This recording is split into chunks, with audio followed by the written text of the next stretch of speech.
been the CEO of Julia's House? I've been the CEO for 20 years. I must have started very young, you're thinking. But yeah, 20 years ago I started. Was it exciting working at Julia's House when you first found out that you were going to be a CEO?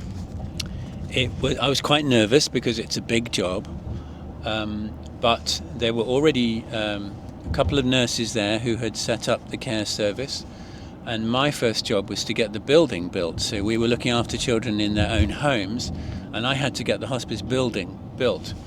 So I employed the builders and the architects and the designers, and we created a really beautiful space for the children with lots of things that they would enjoy. So that was my first big job, and that was quite hard. But over time we grew the service, we employed more nurses, more and more children were referred to us. So in those early days we were probably looking after 30 or 40 children, and now it's 150, so it's grown a lot in that time. And we also help the brothers and sisters of the ill children. How many people have you helped in the past 20 years? That's a good question. So I think probably 300 or 400 children, and then each child has probably got on average one sibling, so there'll be another 300 or 400 siblings, and then there's all their parents. So you're talking well over 1,000 people, maybe even 1,500 people. That's a lot of people. Who have you known for the longest in Julia's House? I would say probably Ebony, who came to us at 11 and who went to Downing Street and who's now 23, 24 years old and sings in our choir. So, you know, we've known her almost all of my time at the charity.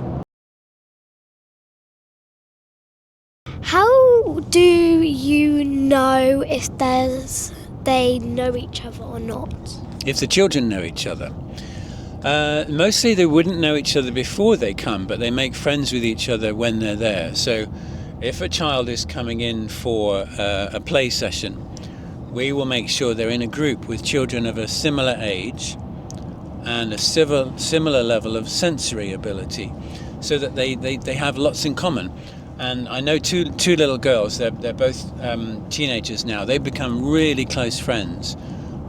And they make little films together of their days at Julia's House. They play games together, and they become very close as a result of seeing so much of each other. Have you asked anyone how the experience was with their child or their best friend being their son? Yes, we get quite a lot of what we call feedback from the parents and from the children, and you can also tell it by how much the children laugh and smile when they come into Julia's House, when they come in regularly for what we call respite stays, which is regular stays. We provide a lot of play and singing and games, and you can tell by how much the children enjoy it just by the expression on their faces. How many connections have you made with the children? Quite a lot. You get to know some of the children quite well, and it's lovely when you do get to know them, but it can also be very, very sad at the end. But I think it's really important to know the children and their brothers and sisters and their families. So, I've got a big question. How many toys do you have at Julia's House? Because there must be quite many for that many. And also, how many pieces of paper do you have? Well, we have, I'm guessing we've probably got about 400 or 500 toys, but different things for children of different ages and different things for children with different sensory awareness. So your senses, like your hearing, your sight. Some of the children don't have any sight. Some of them have slightly less sight than you and I, or maybe they don't have any hearing. And we have special sensory toys that help them to communicate. So, for example, we have what's called fibre optic lights, which are very bright light sources which change colour, and they're really good fun. And children with limited sight can see those and can react to them. So some of them are quite specialist toys, but I would say 400 or 500 altogether.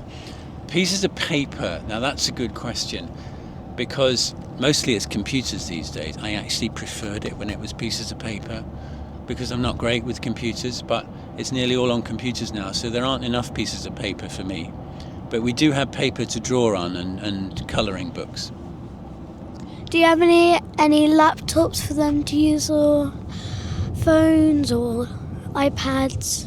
We have a special computer for games for the children, and it's a game for children who can't move their arms or hands very much. And we attach a little, like a visor in front of their eyes, and by moving their eyes around, they can move the mouse around on the screen, and whenever they hold their eyes still, the mouse clicks. So just by moving their eyes around, they can operate a game in the same way that you would with your hands on a computer mouse. And it's called eye gaze technology. And it means that even children with very limited mobility, they can still play games. It's a wonderful piece of equipment. Is there a reason why you're trying to not... Because some people, when they die, they have loads of problems, so you give them medicine so they can't feel that, and they have a happy end of their life. Yes, and giving the right medicine to a child at the end of their life is very important, so that they don't feel any pain. And that's something our nurses and doctors are expert at, so they make it as comfortable as possible for the child. And then we also support the family afterwards, and that's called bereavement. So when they've lost a member of the family, they're in sadness and grief, and we look after the family and give them the best possible support. And no matter how ill somebody is, you can still bring joy into their lives. You can bring some fun and some laughter. You can sing with them, you can play with them, you can play with the brothers and sisters. So no matter how hard the situation, there's always things you can do to help. And I know my favourite thing about helping people, it's seeing their smile on their face. Yes, and you often see the children, their faces light up when they come to Julia's house, because they'll come there regularly and they know the nurse is there, they know they're going to have a fun time. And it's just wonderful to see that reaction when they come to us. And it's important to have fun and to celebrate life. And that's a big part of what we do. So you'll often hear children singing with the nurses on the karaoke machine, or dressing up, or having water fights in the garden. One of the children dunked a huge pot of glitter all over my head one day in the hospice when she had a birthday party there. She said, "Oh, Martin, can I give you a hug?" And so I got down on one knee, because she was in a wheelchair, to give her a hug. She hugged me with one hand and dunked the glitter over my head with the other. Was she laughing? Yes, she was, and she's still with us, and actually she sings in our choir. We have a Julia's House choir, and she and I both sing in it. So she's still enjoying life. How much do you like Julia's house? Is it one of your favourite things you've ever done? Is it one of the things you would never regret? It's the best thing I've ever done. I'm really proud of the work that we do. I love what we do. I know how much it cheers up the children. I know the difference it makes to their families. And a lot of it is very hard. Some of it is very sad. But I don't regret a single day. Is it because you love your job and you love everyone that works there? I do. It's the best job in the world, and a lot of people think that's quite strange, because we're caring for children who are not going to live long lives, and therefore there are some very sad days. But we feel it's such a privilege to be able to look after these children and to bring some happiness into their lives, and we feel very lucky to do it. How many people would you like to save in the whole world? So we hope that one day there will never be a need for a children's hospice, because we hope one day all of these children's illnesses will be curable. And one day that may come, but for as long as they're not curable, that's why we are here, to help make the children's lives as easy as possible. And I think when you look at all the problems in the world, you think, well, where can I possibly start? But where you start is one child at a time, or one person at a time, or one piece of recycling at a time, or one meal for a hungry person at a time. That's how you start, and that's how you begin to make a difference. So we're named after a nurse called Julia, who looked after children all her life, and towards the end of her life she realised that we needed to build a hospice too for children in Dorset, and that's why it's now called Julia's house. To remind everyone of her, she's probably looking down and feeling super happy. I think you're right, I think she is. What are you going to do very soon? I am going to be fired down a valley at 100 miles an hour on a zip line. And that's with my mummy. It is with your mummy, yes. It was her idea, so big thanks to her for that. And basically we get put in a sort of caterpillar costume and hung from a wire and sent down that wire. I think we go over a lake and a quarry, and it goes so fast it's 100 miles an hour, which is a lot quicker than a car will drive. And hopefully there's time to slow down and stop at the end. Yeah. And maybe we can film where you go down. And I can't wait to see your face on the camera. Yeah, and I think we might hear some screaming as well. I think there might be one or two screams going down the valley at 100 miles an hour. We'll find out. Well, I think it's going to be quite exciting, quite frightening, but it's going to be one of those days that you never forget. And this is one of 20 challenges I've got to do this year. And it was the idea of one of the children's sisters. So we had a little girl at Julia's house who she was 15 when she died, and her sister, we gave her a lot of help throughout her childhood with all the pressures that she had in that family. And the sister said, when you pass your 20th anniversary, you should do 20 different challenges in the year. And this is what I'm in the middle of doing. So this is challenge number 14. So, are you looking forward to challenge number 15? Number 15 is going to be a very, very tough one. It's next week. It's a 2-hour high-intensity workout with weights and running, and I've put in a lot of practice for it, but it's going to be very hard. So the short answer is no, I'm not looking forward to it, but I am looking forward to it being over.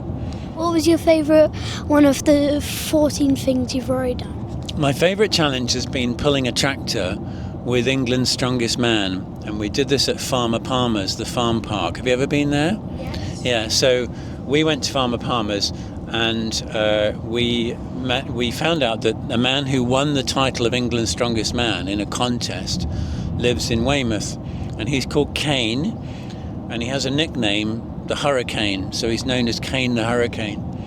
And we asked him to come along, and he and I pulled a tractor that weighed 6 tons, and we had to pull it slightly uphill as well. And some of the staff at Farmer Palmer's helped us, and all of the children and families watched us. And it took about 2 minutes, and it was really hard work, but it was a lot of fun because all the children were cheering us on. I have so many questions. I can't remember which one I'm going to ask. You told me about that Spider-Man one. Can you go into a bit more detail, please? Yes, so I ran the Bournemouth Half Marathon, which is 13.1 miles. And I know it's 0.1 because at the end of 13 miles, they send you up the Bournemouth Pier and back again to make up the extra distance. And I had to do it in full Spider-Man costume, complete with mask. And it's quite hard to breathe out of the mask, so it was quite a challenge. But what was great was that the crowd, when they saw Spider-Man coming, everybody was saying, "Come on, Spider-Man, keep going, Spider-Man."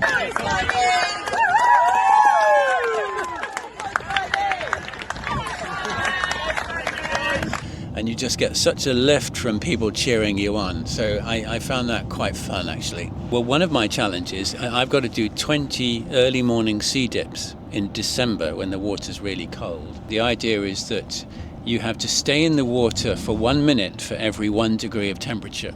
So if the temperature's 5 degrees, which is really cold, You have to stay in the water for 5 minutes. And I've got to do this 20 mornings in a row in December. And that's one of my last 2 challenges as part of these 20 this year. And do you know what the other one is? What? The other one is I'm going to be dressed up as Santa's elf, and I'm going to be helping Santa deliver presents to the children. And we're going to do this push scooters. Have you got a scooter at home? I have one. Yeah. So we've got to push these little scooters with sacks of presents on our back along a great big route over about 7 or 8 hours, delivering presents to the children of Julia's house. And I'm going to be dressed as an elf. Who's going to be dressed up as Santa? It'll be Santa himself. Okay, I guess you're right. The thing is about these 20 challenges I'm doing, the other people all choose them. So when I was at start and thinking, well, 20 people are going to nominate different challenges for me, I was terrified because you don't know what they're going to come up with. I gave a talk to a whole group of the brothers and sisters recently about these challenges that I'm doing, just to entertain them really and to give them a chance to ask questions. And then I asked them, what challenge do you think I should do? And do you know what their most popular answer was? What? They wanted me to swim with sharks. Now, Why swim with sharks? I think they wanted something really dangerous, and they didn't say whether I would have a cage or not. I think they just wanted me to see if I could swim away from sharks before they ate me. I might have to put that idea off for as long as possible and hope people forget about it. Yes, definitely. Because swimming with sharks are quite dangerous. What do you think about what I've told you about Julia's house? Has it made you think differently about the children there?